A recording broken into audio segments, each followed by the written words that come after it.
Children, in last videos we have discussed that superclass Tetrapoda can be divided into four classes: Amphibia, Reptilia, Aves and Mammalia. We have discussed features of Amphibia, Reptilia and Aves in our last lectures. Now we will discuss today in this video features of Mammalia. Members of class Mammalia are commonly known as mammals, and we can locate them in variety of habitats like polar ice caps, deserts, mountains, forests, grasslands and even the dark caves.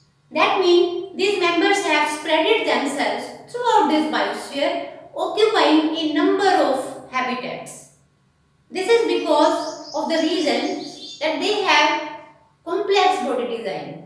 They have regulatory mechanisms that help them to adjust in a number of habitats. And these are the most successful type of animals. If we compare it with other members of animal kingdom, then we can say that these are the most successful type of animals on this planet Earth. Now let's discuss their unique features.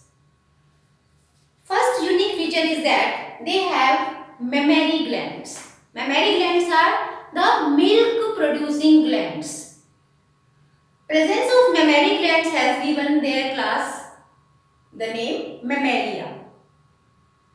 And these milk glands, they are meant to nourish their newborn babies or the young ones. Means the mother feed her young one on the milk produced by the mammary glands. Okay, this is the very unique feature of this class.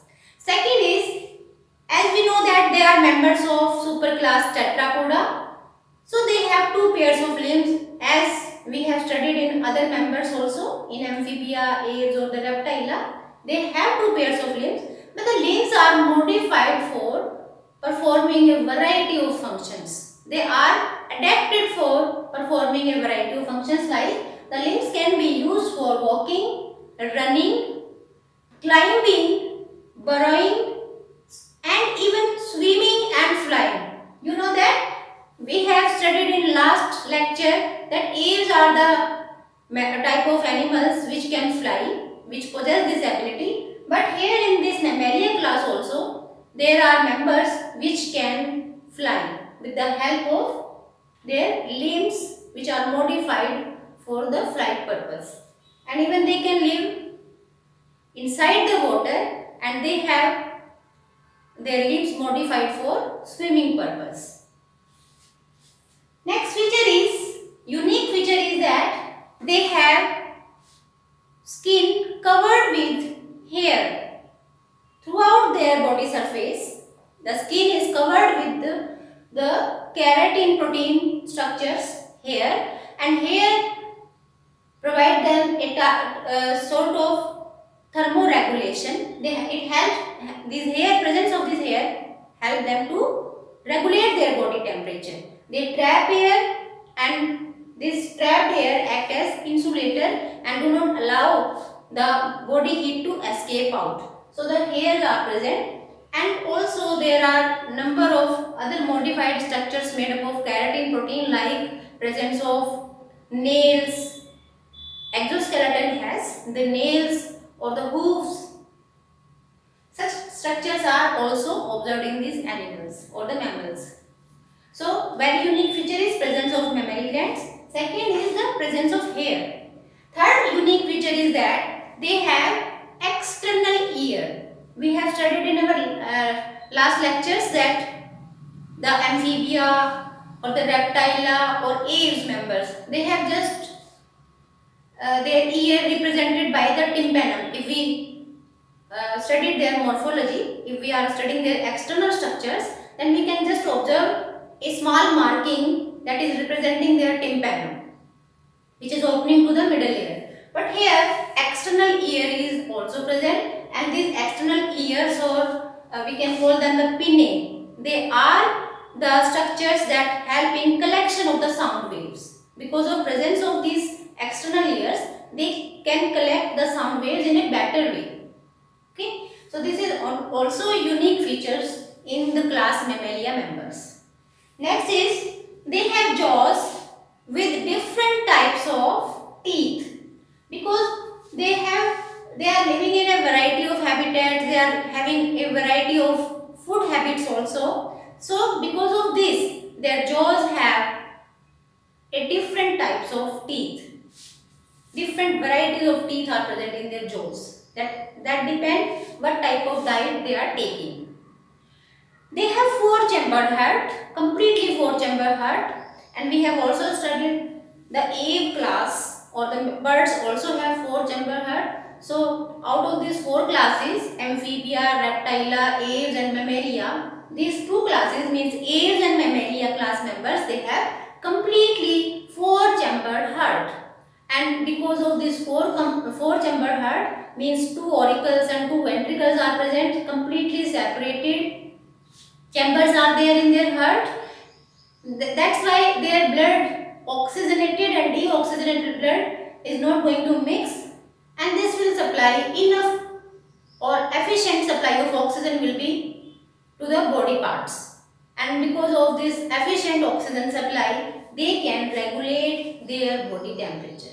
That's why we can say that they are homoeothermous. They are warm-blooded organisms. They can adjust their body temperature. They can regulate their body temperature. Okay? So they have four-chambered heart and they are thermoregulators or warm-blooded or homoeothermous type of organisms. Next is they possess pulmonary type of respiration. Means they have lungs for respiration. They are the terrestrial organisms, so they don't have any gills or skin type of respiration. They completely depend on the lungs for their respiratory purpose. So the pulmonary respiration is the feature of these class Mammalia members. We have also discussed here that there are members which are adapted to live inside the water, but this should be in your mind that the water animals, water mammals, they are also having lungs in them. They are not having any gill type of structure. Aquatic mammals have lungs. All the mammals have lungs. Next thing is that their sexes are separate and they are possessing sexual dimorphism. Unisexual organisms are there and they possess sexual dimorphism. Male and female can be identified easily by studying their external features.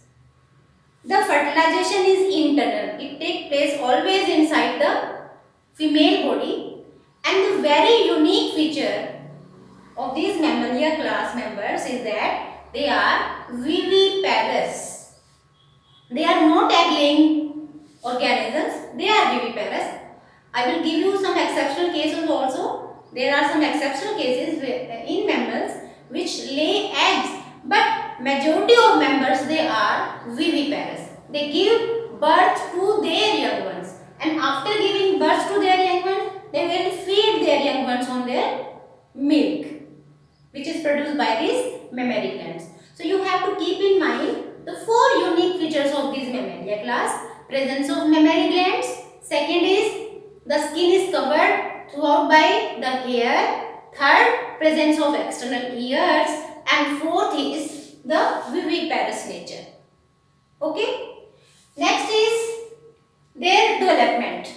These animals, they don't have any larval stages type of intermediate stages. They have direct development.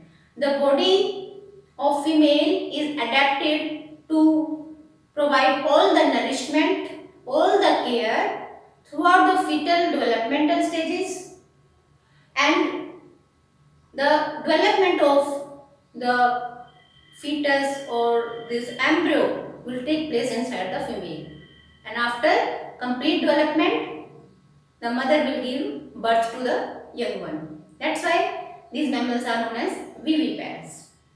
So development is direct, development is internal. Okay. Now let's have some exceptional cases in these mammals or unique cases. as I have told you that there are a number of functions performed by the two pairs of limbs. The organisms are having some adaptive features that help them to live or perform a variety of functions on the land area or inside the water also. So here are some unique examples of the Mammalia class members. First is Ornithorhynchus. This Ornithorhynchus is scientific name of an animal or mammal known as duck-billed platypus. What is unique about this duck-billed platypus? It is that it is a mammal. That means it will nourish its young ones on its milk produced by the mammary glands. But it is egg-laying mammal. So this is a unique example. Most of the members are viviparous. They give birth to their young ones. But duck-billed platypus or the Ornithorhynchus, it is oviparous mammal. But after hatching of the eggs, when the young ones will come out from the eggshell, they will be fed. They will be fed by the mother on her milk. Okay. Next is the Macropus. Scientific name of kangaroo. Macropus is the scientific name of kangaroo, and we all have seen this animal. What is specialty about this kangaroo? It is a marsupial type of mammal. We have discussed that the mammals are viviparous in nature, they give birth to their young ones. But in a number of species like in that of Macropus, the young ones are not fully mature when they are given birth. So in kangaroos, there is a special pouch-like structure, marsupial or pouch-like structure is associated with their body, in which they will keep their young ones up to the stage when the developmental period is going on. They give birth to the undeveloped babies, but the complete development will take place inside the marsupial or the pouch of the mother kangaroo. Okay, so this is the marsupial type of animal. Third is the pteropus. Pteropus is commonly known as bat, and bat is many a times confused with that of birds. Some students call the bat as bird because it can fly, but bat is not a bird, it is a mammal. And what are the unique features of this bat that are placing it in this class Mammalia? It is all these features, unique features. Mammary glands are there. It has hair on its body. It has external ears. It has the vivipary nature. These qualities are not present in birds. Birds are not having mammary glands, or they don't have their body surface covered with hairs. They have feathers but not hair, and they are oviparous organisms. They are egg-laying organisms, and they don't have any external ear. They don't have teeth inside their beak. So birds are totally different from that of Mammalia class members, and the bat is belonging to this class Mammalia. The one unique thing about this bat is that it can fly. Its forelimbs are modified into wings. So it is a flying mammal. Okay? And the next unique type of mammal is Balænoptera. This Balænoptera is the name of whale. Whale you all have seen, and this whale is a aquatic mammal. It lives inside the water, and again many times the whale is confused with that of fishes. Many students call it a fish, but it is not a fish, it is a mammal. Why it is mammal? Again the four unique features: presence of mammary glands, presence of it is viviparous, it has external ear. All these things are present in this mammal, whale, and although it lives inside the water, it has lungs for respiration. It comes out occasionally from the water and then respire, collect a lot of air in its lungs and then move inside the water again. So these are the unique features which are assigned to the class Mammalia.